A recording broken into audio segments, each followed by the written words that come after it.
Hey there, CNCer, Scott here again for CNC Labs. Welcome to another wonderful episode of Cottage Country CNC. We are enjoying making this series, so we certainly hope you guys are enjoying watching and what we're doing within it.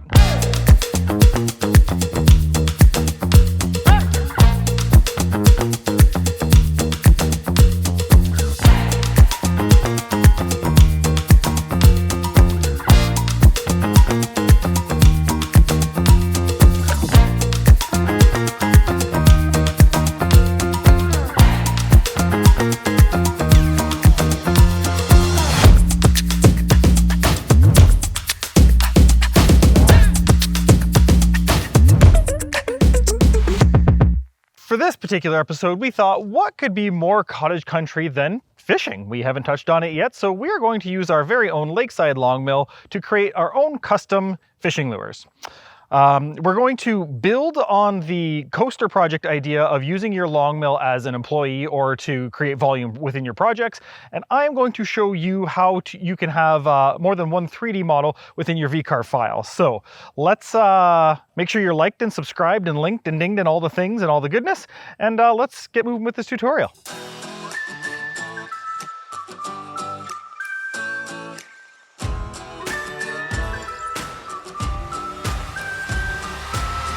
Alrighty, so like we talked about outside, we are going to make fishing lures for this episode of Cottage Country CNC.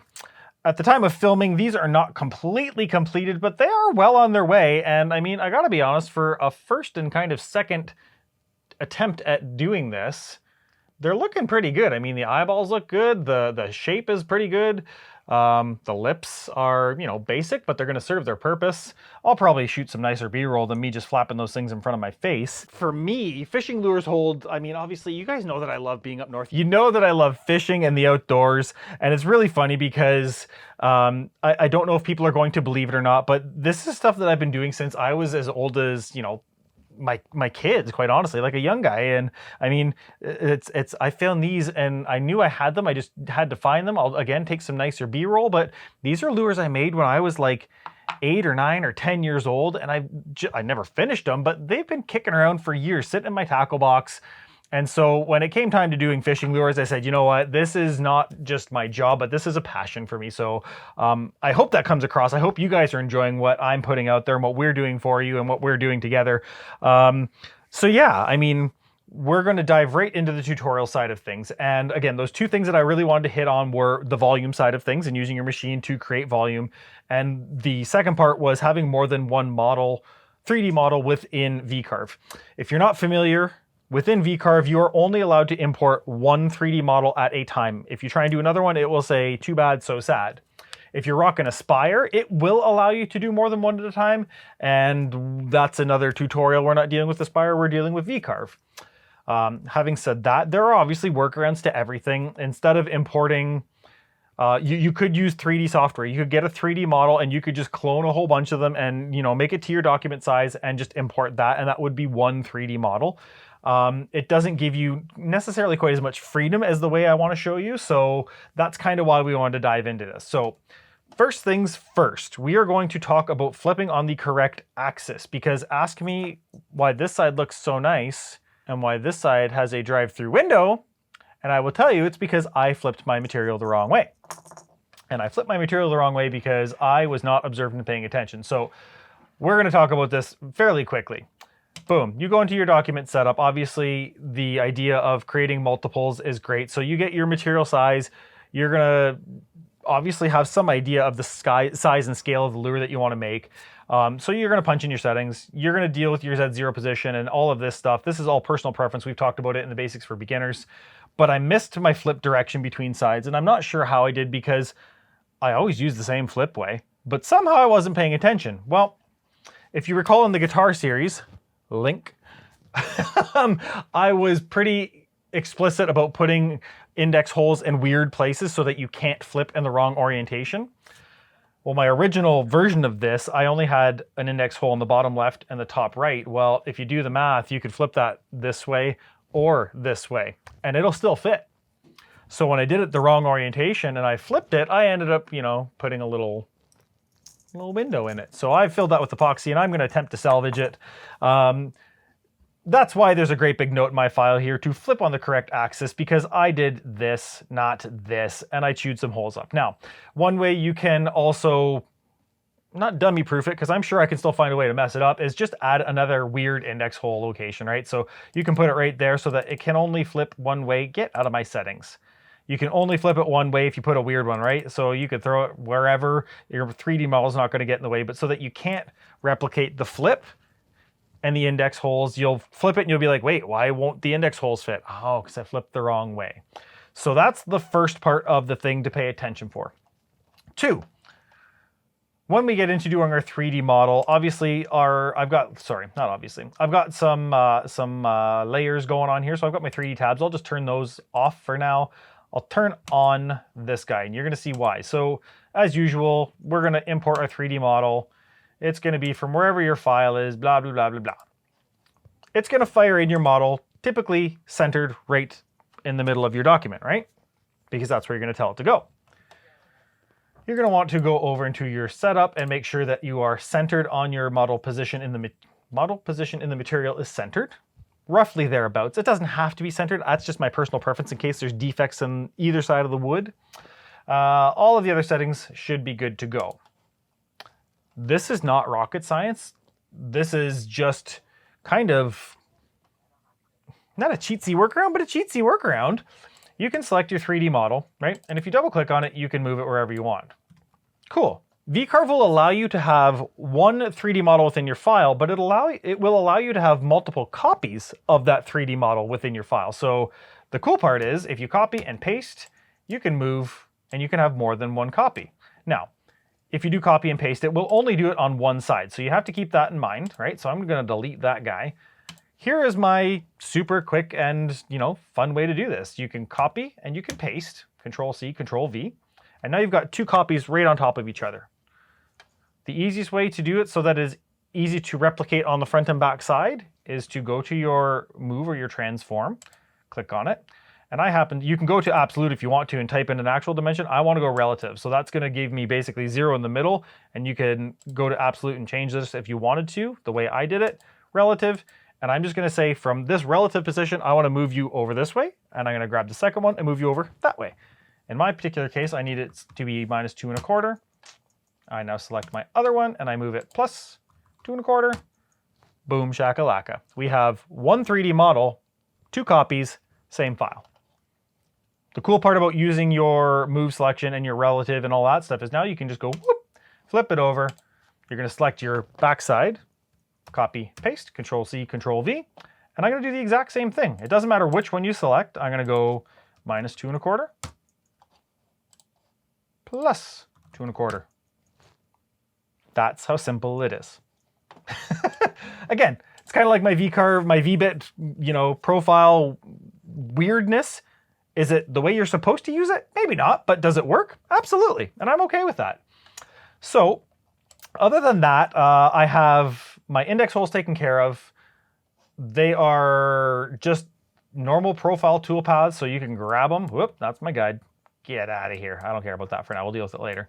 You'd grab your guys, you'd make your profile, and you'd get into it. This one is delineated, as it always is with my numerical naming convention, and this one goes into the material. For everything for this, I used 1/8" ball nose. I did not change for my index holes because quite honestly, I've learned to work around them and it's not a big deal. My settings on those for the index holes were a little bit slower because it is kind of a drilling operation, so I didn't want to rush them. Everything else is there, pretty simple. Inside, I added ramps to help my bits not get dull as quickly. Boom. It's named into the material because on the front side, quote unquote, it's going to go in the material. Done. For the roughing and the finishing passes, I again used an 1/8" ball nose. You would select your 3D models, you would click on your 3D roughing toolpath, and you would get this wonderfulness. I used my model boundary. I used the same dimension, the same diameter as my bit for my boundary offset, just to make sure it can get all the way around. I chose my Z level and I turned profile to none because I don't want it to go back and clean up those little kind of jiggies that we show because it's a waste of time. It's not a big deal. I think that's brilliant.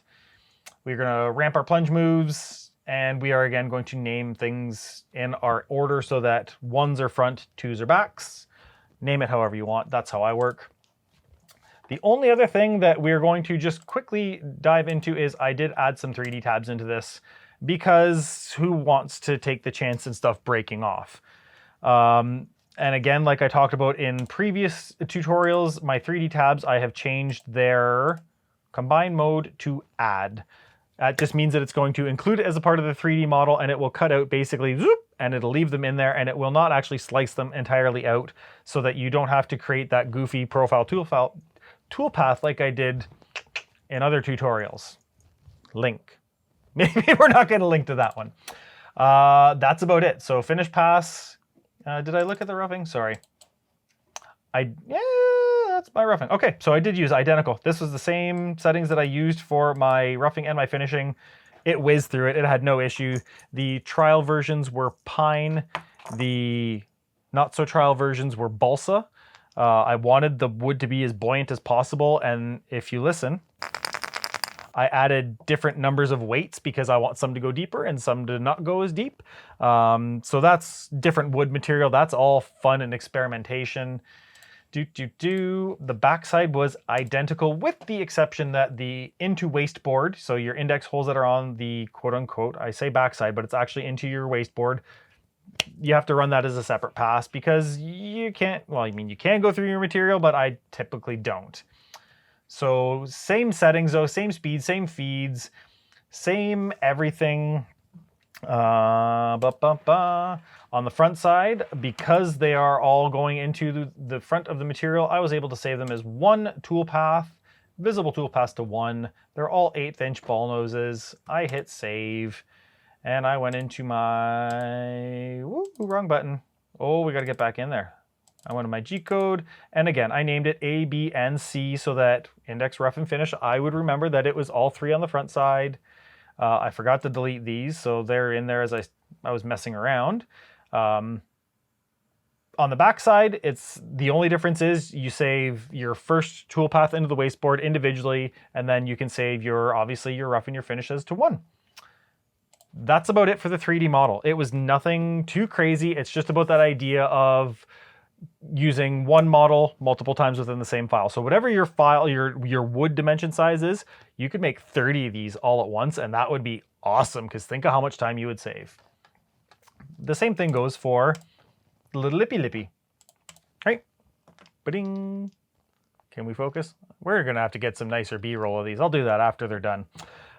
Whatever your dimension is for your lip material, it's gonna be totally personal preference.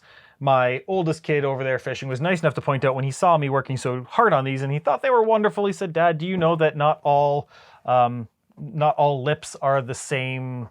They're not all parallel. It's not all just thin. Sometimes they're profiled." And I went, "Thanks, bud. I appreciate you telling me that now that I've finished them."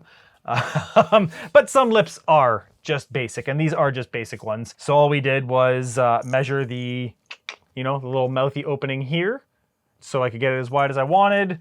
Scaled it. You can make them however big or small you want. I looked at some of the ones that I had in my tackle box and said, yeah, it's about the right size.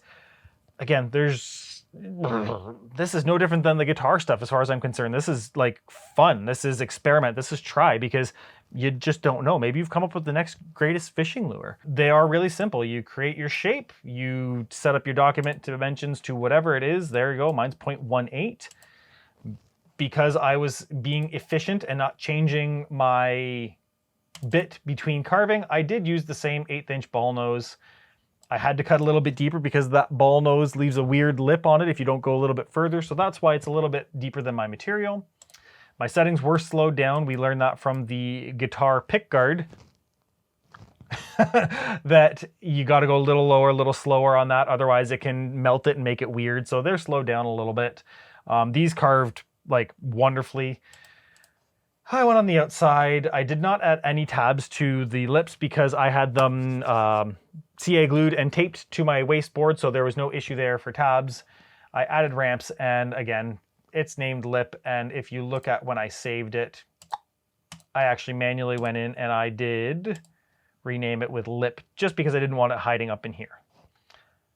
that is about it for the tutorial side of things. There was nothing crazy about this. It's, again, just trying to get in your heads of, hey, one is really fun, but lots is easier, and as much as it's a workaround, you can have one model and lots of copies of it. So that's about it for tutorial.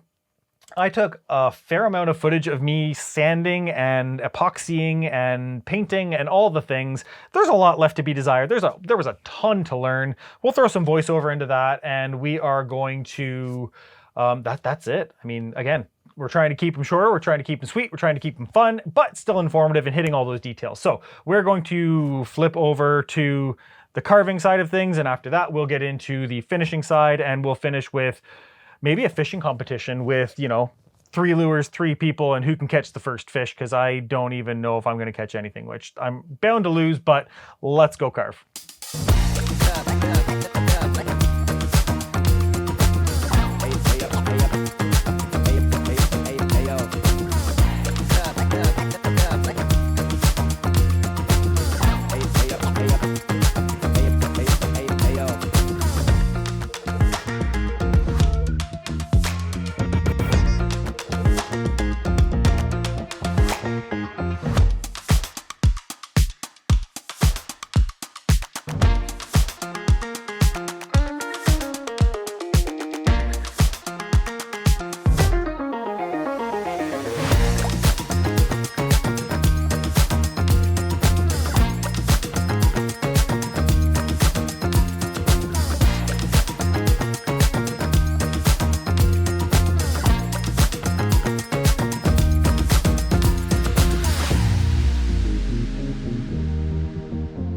All right, so I realized that my index holes that I had previously drilled into my wasteboard here and here are not necessarily going to be the exact same 0 point, right? It's probably close enough, but just for giggle's sake, I moved my router over 1 inch so that I can re-zero from here and actually drill my index holes in according to this piece of wood, because the other piece of wood and this one may not be exactly the same spec. They're probably really close, but the last thing I want to do is try and have the seam line up and have it wrong. So I've peeled that off, obviously. I've taken the tape off.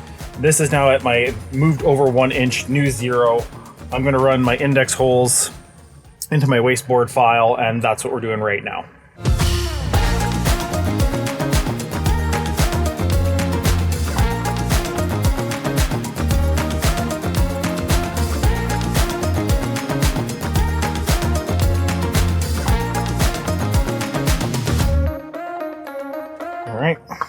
Set up for round 2.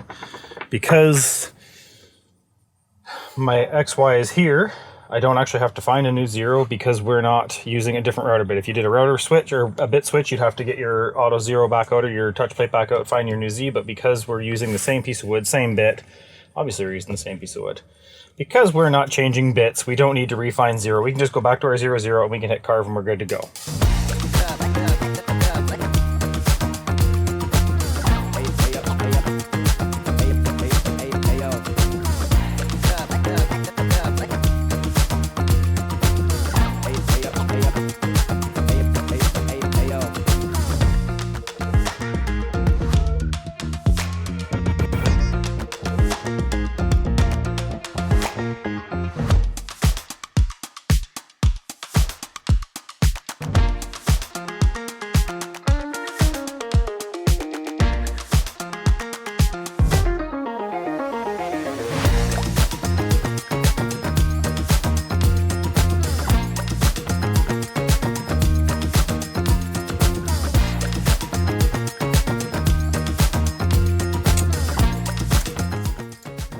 That was like 1 minute worth of carving to get my lips. So you could sand these up if you really want to make them, clear or whatever you want. But there we go.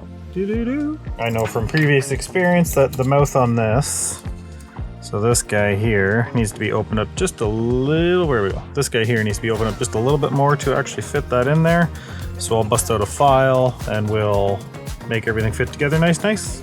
But looks to be about the right size. You can see my prototype here. A little bit, fat on the lips. So I've already scaled that down on this one so it fits better, but by and large, fully functioning. So we're going to show you how we take the Insides, we bend some wire to create these loops for the hooks and the nose, and again, because it was the prototype, you can see the mistake I made. So in here, we'll actually throw some pellets or BBs or whatever you want so you can rattle it and it'll make some extra noise. And yeah, let's go to town.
Alright, so next, I'm not even worrying about the outside of the body right now. Obviously it needs some sanding, it's going to need some smoothing, it's going to need some help with getting these joints mated up properly to fit in our lips, right? So there's no point in sanding that or filing that individually, in my opinion, so I'm going to take some, these are just split shots. And I'm going to throw a couple of those in there, and I'm going to, 2, 4, 6, 7, probably keep track, because then I can figure out how much it weighs and see how far it gets me. I know the lip is a factor, but, right? Great, so that'll be great. I'm just going to, before I do that though, get rid of those. I'm just going to clean up the inside of this a little bit. So I'm just going to give it a little...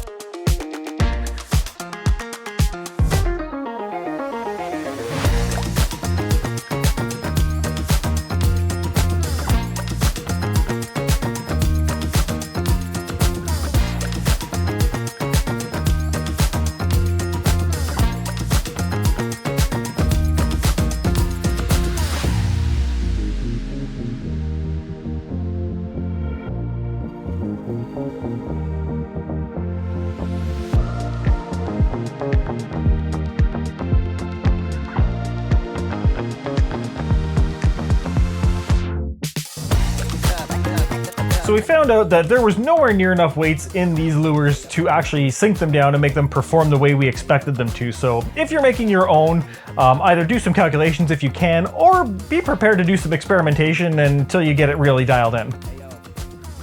And then I'm just taking the little dabs that I have left of this and I'm filling up the other little pockets of the first round. Can I see what I'm doing? Yep. So I'm just trying to... Again, I'm well aware that this is probably not the best way to do this, but I'm a CNC guy who likes to tinker with stuff, not a fishing lure expert. So we'll just try and plug up that hole.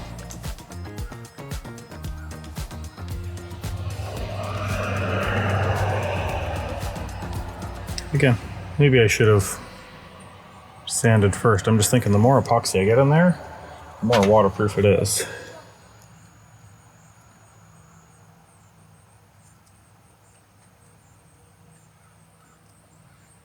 And the better that.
Alrighty folks, welcome to the first ever Cottage Country CNC fishing tournament. We have 2 contestants, 2 lures, and 1 winner.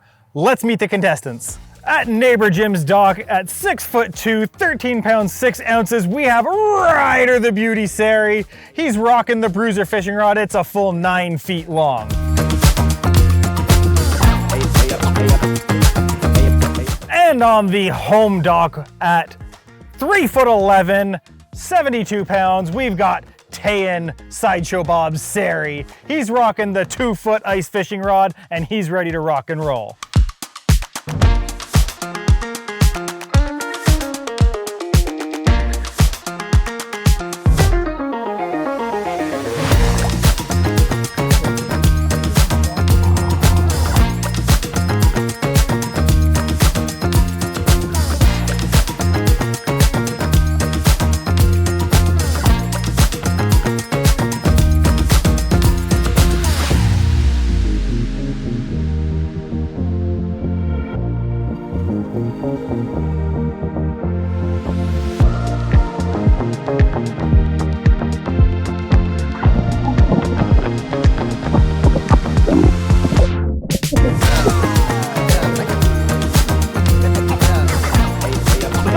Folks, 2 lures, 2 contestants, 2 winners.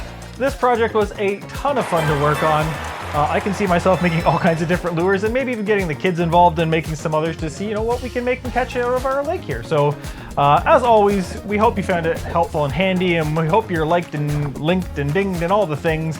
We really do appreciate you spending the time with us. We hope you're enjoying all the things we're doing. And until the next episode of Cottage Country CNC, we'll see you around the CNC. Slice it and dice it. We're doing it again. Hey there, CNCer. Scott here again. That sucked. We're doing within them. Ooh, I don't like it. You love know that. You love know. That's right. Okay. Good thing Louie's here. In Louie we trust. Oh, wow.